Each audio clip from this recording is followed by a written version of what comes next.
sorry, kiddo, I really am. You have a good soul. And I hate giving good people bad news.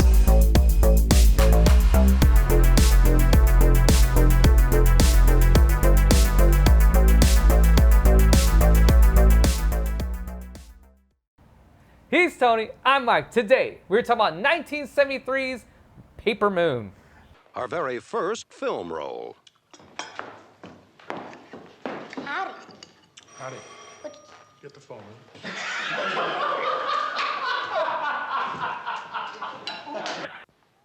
Or, as P.T. Barnum put it, there's a sucker born every minute. Yes? Afternoon, ma'am. I was wondering if Mr. Bates might be at home. Mr. Bates is dead. My name is Pray, Kansas Bible Company. I'm just here to deliver this Bible that Mr. Bates ordered. Bible? Bible? What kind of Bible? What company you say you're from?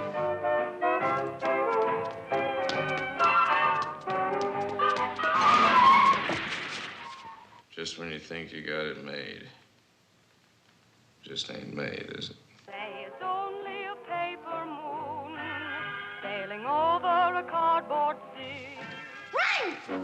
Crazy? We did a Christy McNichol film, and seeing as we're big fans of Little Darlings, and that seems to be one of our favorite reviews here, it only seemed right that we do a Tatum O'Neal, not Channing Tatum. It only seemed right that we did a Tatum O'Neal movie as well. Had you ever watched this before? No. Neither had I. No, the only time I even knew about this movie is when we were doing our review for Little Darlings, and we mentioned the fact that Tatum O'Neal won an Academy Award for this movie, and fucking rightly so. Yes. Holy shit. Wow. Okay, first off, I'm trying to figure out hang on, first. how I let this slide under my radar for so long. No shit. So, but starring Ryan O'Neal as Moze, Tatum O'Neal as Addie, and Madeline Kahn as Trixie Delight, which there's a local band around here called Trixie Delight. Well, now you know where that reference came I from do. on that one. You want to walk us through the plot on this one quickly? Because if we get too granular, we're going to be here all day. Yes, absolutely. So the quick and dirty of this is it opens up at a funeral. Addie's mother passes away. Moses pulls up, and he's going to pay his respects. And the people there notice, like, hey, you got a similar jawline to Addie. Are you the father? Oh, no, not me, not the father. He's just a good friend. Yeah, he's a really good friend. So anyways, he mentions that he's going to St. Louis. Oh, well, hey, Addie's got a aunt that lives in St. Joe, Missouri. Yeah. Can you drop her off? Drop her off there. If you're driving your chariot to Missouri, sir, you could deliver this child to her kinfolk. Well, I wouldn't exactly call it a chariot, Reverend. Come on, Addie, better get your things together. This nice man's going to take you to your aunt. He's kind of like, I'm not so sure, but they convince him.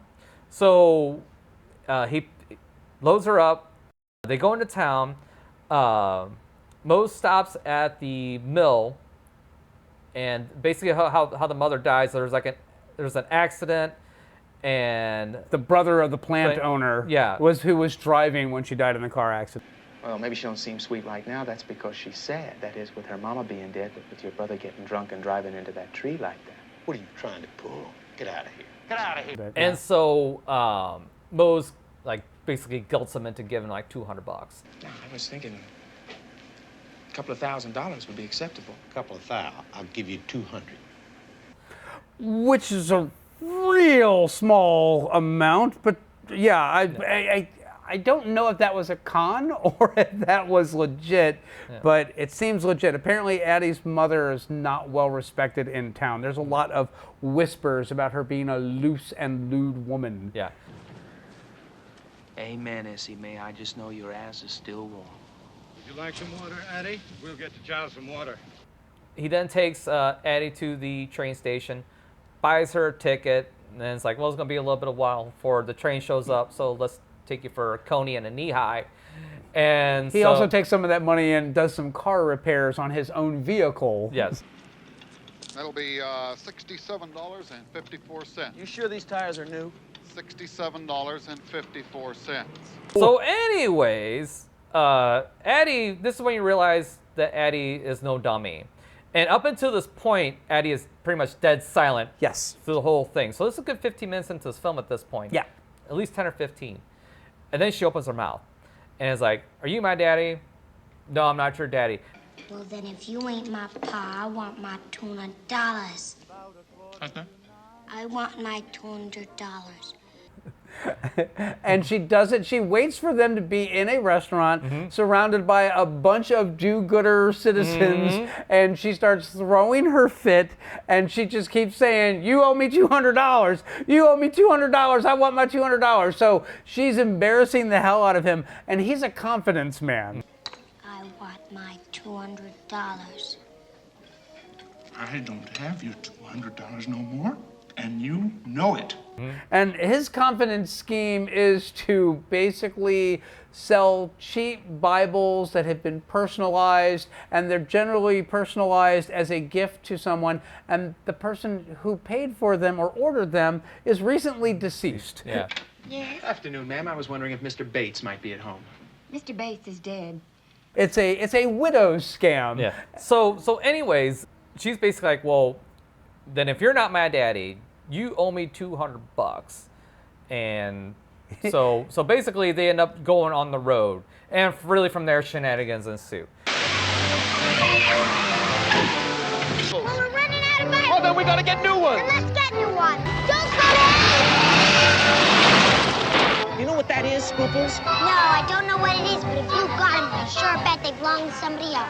Yes. And there's some great shenanigans in this movie. Yes. Not in an action standpoint, but in the way that they scheme together and they work their cons together. And like you were saying, he's a Bible salesman.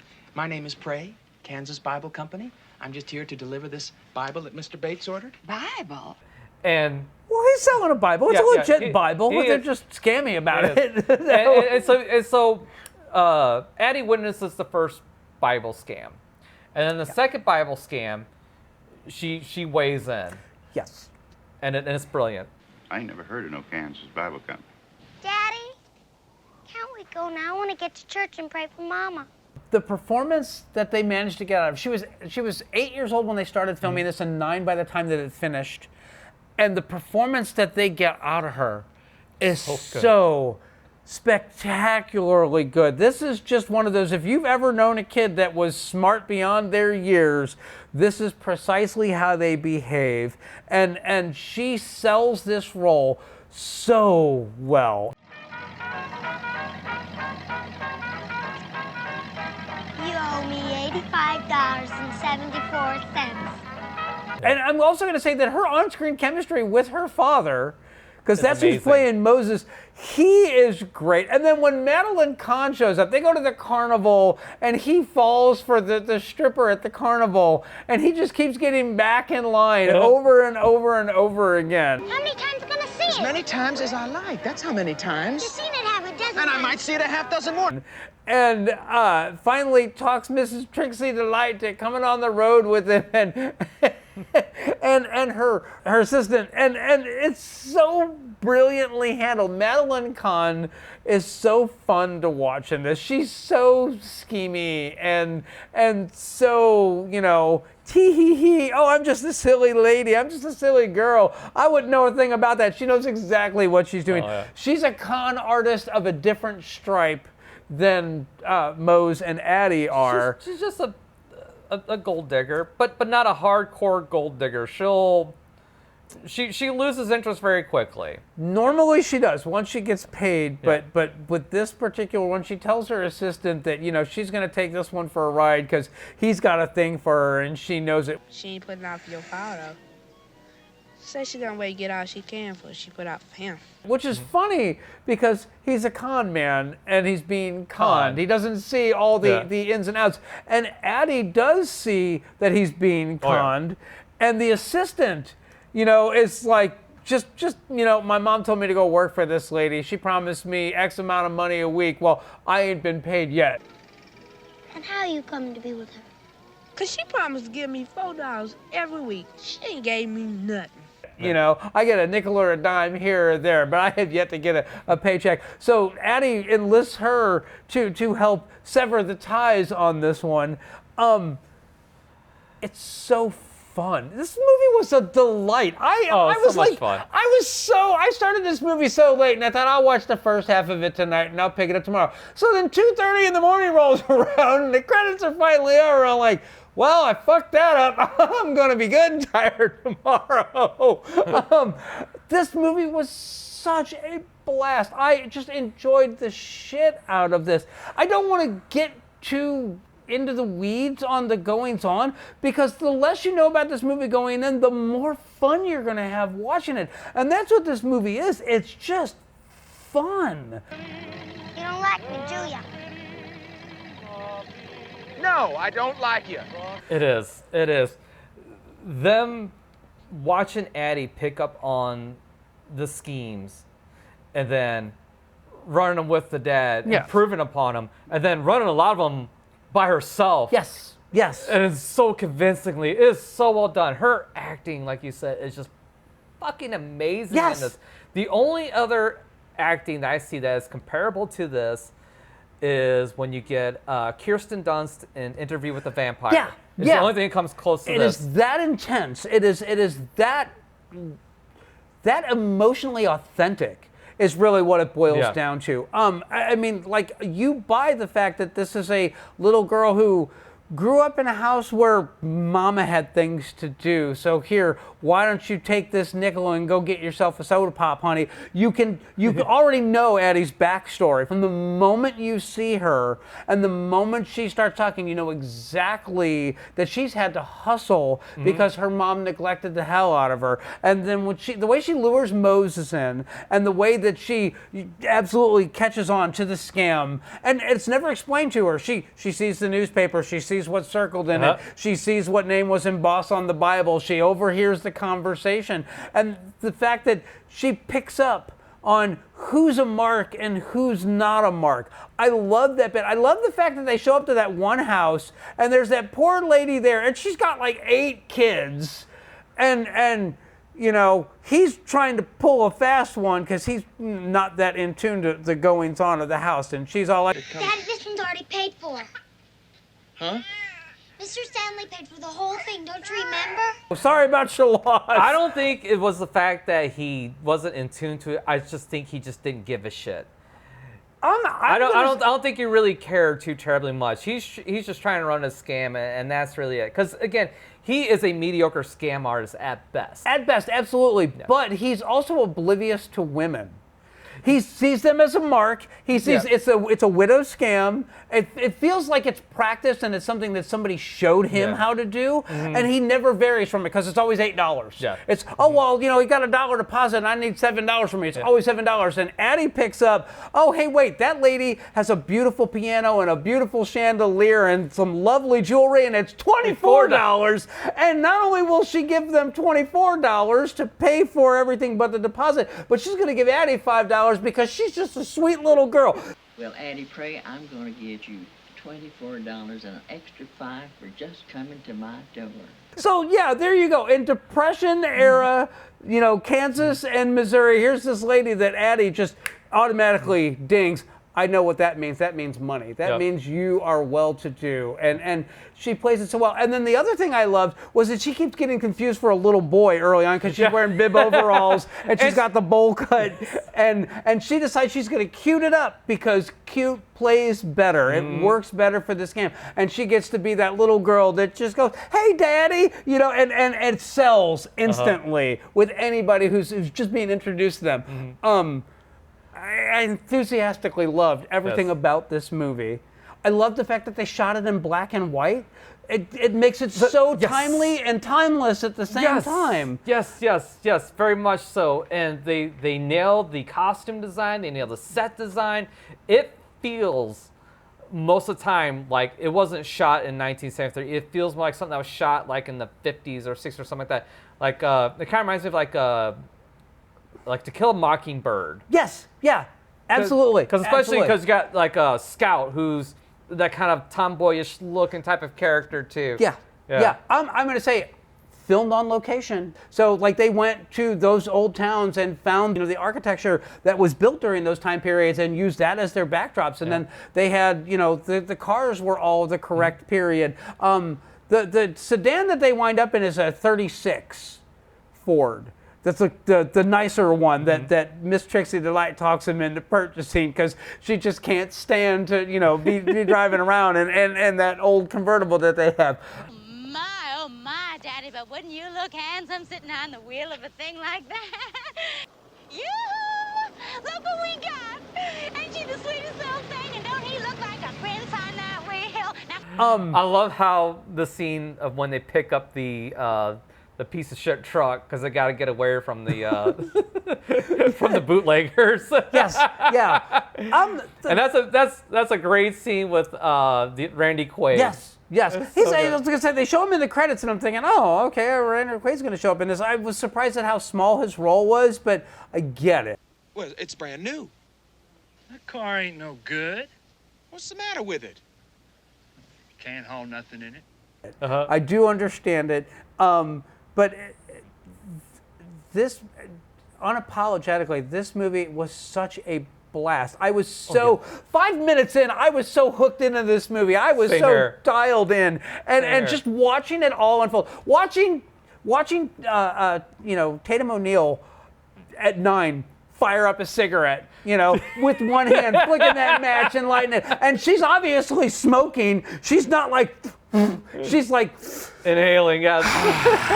It's like welcome to flavor country. Yes, I was kind of stunned at that. And then I remember 73. They could get away with that. Her father was right there in the scene with her, so they knew exactly what was what. This is a nearly perfect movie. It's a masterpiece. Yeah. It's a fucking masterpiece. I don't care what anybody says. I will die on that hill. This movie's a fucking masterpiece and should be talked about much, much more. Nobody mentions this fucking movie. I'm stunned at how forgotten this movie is. Okay, I've got some notes, and we've got more to talk about on this, but I want to get to these. We're good. We're only 14, almost 15 minutes in. So this is adapted from a 1971 novel called Addie Pray, because Moses Pray is his last name, and seeing as he doesn't say that he's Addie's father, Addie Pray would be her real name. The budget for this film was $2.5 million. The box office for this film was $30 million. That's 1972 money. This movie was a runaway hit. She is the youngest actress to have won an Academy Award, Best Supporting Actress, 9 years old. This was originally supposed to star Paul Newman and his daughter, Nell Potts, and be directed by John Huston, who is famous for The Maltese Falcon, Chinatown, and Treasure of the Sierra Madre. But he dropped out, and when he dropped out, Paul Newman and Nell Potts said no thanks. And then Peter Bogdanovich got the rights to the film, and he had just worked with Ryan O'Neal in another film before this. And Ryan O'Neal's like, I have this really charming, really talented daughter. You should give her a spin. Oh, slated. I mean, just and this will be the first time you'll ever hear me say this. This will be the first time where I think not having Paul Newman in a movie works. Because at that point it would have been Paul Newman playing Moses, and this because Ryan O'Neal is not that famous. He's Moses. He's Moses. Moses Pray all day long. So that's great. This TV show actually spun off a TV series that aired. It only aired for 13 episodes, but it was the first starring role of one Miss Jodie Foster. Oh, I'll be damned. As Addie Pray. This is the 46th Academy Awards, and in case you're wondering what the competition was. The competition for Best Supporting Actress was Linda Blair in The Exorcist. Oh, wow. It was Candy Clark in American Graffiti. Oh. Madeline Kahn in Paper Moon. And Sylvan Sidney for Summer Wishes, Winter Dreams. Oh. So I'm sorry to say, Madeline Kahn, you didn't stand a fucking chance. No. I mean, you saw the kid act. Yeah. You're right there next to her acting with her. So now, Linda Blair in Exorcist, I could see that's a... Yes, a one-to-one. Two young, very talented girls delivering spectacular performances. The winner is...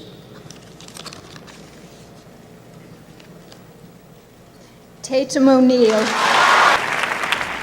All I really want to thank is my director, Peter Bogdanovich, and my father. Thank you. Ironically, not nominated for Best Picture, not nominated for Best Director. Crying. And a fucking crime. And here's the weirder thing. That year, The Sting won for Best Picture. So for some reason... With Paul Newman and Robert Redford. Yeah. And so for some reason, like the 20s and 30s were all the rage in the cinema at this particular point in time. Shit, when did Hard Times come out? It was right around this period, It was. too. Whoever's editing will throw the date up here. It's really close. Yeah, I was really gonna close. say, I don't know what the fascination was for that time period at this point. I don't know why it was like hitting so hard in pop culture. But the original novel, Addie Pray, the original screenplay was Addie Pray. But then John Bogdanovich, he actually was listening to music for the soundtrack for this film, and he heard It's Only a Paper Moon, and he's like, that's it. And he ran it by his buddy, Orson Welles, and Orson Welles said, you should forget about making the movie. You should just release the title because that title is so good, people will come see it for that alone. He was absolutely dead on right. And just because I'm a complete nerd and I'm representing my Deep Space Nine, there is a episode with Nog called It's Only a Paper Moon, and it has him on the holodeck with Vic Fontaine. Sometimes you win, sometimes you lose. But at least you're in the game. I love that episode. It's a spectacularly good episode. But back to Paper Moon, there is a real heart to this film when Tatum O'Neal starts identifying him as a father figure, if he's not her father. And I love that bit at the carnival where he's obsessed with Miss Trixie Delight, and she wants to get a photograph of the two of them on the Paper Moon. And he won't get out of line. He's getting back in line to go see it again. So she goes and she gets the photograph done by herself. Here it is, here. Hey now, I thought you were going to sit in the moon with your paw. He ain't my pa. And we don't actually get to see it. She just goes and picks it up. And she, goes to sit and wait for him to come back. And when he comes back, he's got Miss Trixie Delight with her. And the obstacle that puts in the way of their relationship is so beautifully rendered on that. Unfortunately, as much as I love Madeline Kahn stuff, and I know why it's in the movie, but it's my only kind of like, and it's ever slight nitpick, is when she's in the movie, it slows down the pace because they're not running schemes anymore and stuff like that. So, but it's like a minor nitpick. But other than that, I mean, again, Madeline Kahn's performance is amazing. So go ahead. I was going to say, I quick. love the fact that Madeline Kahn is brought in. She's a con woman, and so you have all these con artists that are in this group together, and they're all jockeying, to edge one of them out. Because at the end of the day, they all know a partnership will work, a trio will not. A young couple, a young, good-looking couple pulling scams, okay, that'll work. A father and daughter pulling scams, that'll work. A mother and daughter pulling scams, that would work. But a family? No. That's too many loose ends. You can keep a secret as long as as long as one of them's dead. Also, at one point, I don't want to get into too much details. They do end up biting off a little more than they can chew. Yes. And I love how they do that because not every scam runs perfect. And the resolution of this film is so well done. You see it. It seems obvious after you've watched it the first time. You get exactly why they keyed in on it. You get exactly why they think that this would be a great idea. And then when it blows up in their face, it does it in such an unexpected way. But it's at the same time so like, oh, okay, yeah. I love everything about that. I love the whole resolution of this film. I gonna say this is absolutely buy it in 4K, buy it in the best quality format that you can afford, and why this film is not talked about endlessly, I have no idea. Me either. So good. I mean, I almost feel like we unearthed a buried treasure. Oh, here. absolutely. Absolutely. Yes, all day long, people need to talk about this movie. It's that good. It's just that good. The girl didn't win an Academy Award for no fucking reason. Yeah, an unknown, no less. Yeah. Somebody that had never really done anything before this. And, then she goes on and she does The Bad News Bears, and she does Little Darlings, and she does all these great films, and she delivers pitch perfect performances. Even if the script is middling, she's still all on board 100%. So it's a fucking crime that both her and Chris McNichol, like their star, like just died off so fucking fast. I don't because like in the mid 80s, like I mean, Chris McNichol did TV, but poor Tatum O'Neal, you know, got hooked up with John McEnroe and that whole shit show that was. I mean, really snuffed what should have been a magnificent multi-decade career. Yes. Like a Meryl Streep style career. Yes. Somebody that aged into, roles that were appropriate for her and she could deliver on them. Because yes, Christy McNichol is a phenomenally talented actress. Tatum O'Neal is, she disappeared for so long. The last time that I remember seeing her was she appeared as Dennis Leary's sister on Rescue Me in multiple episodes of that show. And she was great in that. And I'm thinking, you should be doing A-list films. You should be doing big budget. But I don't know if she was just too young to handle the fame.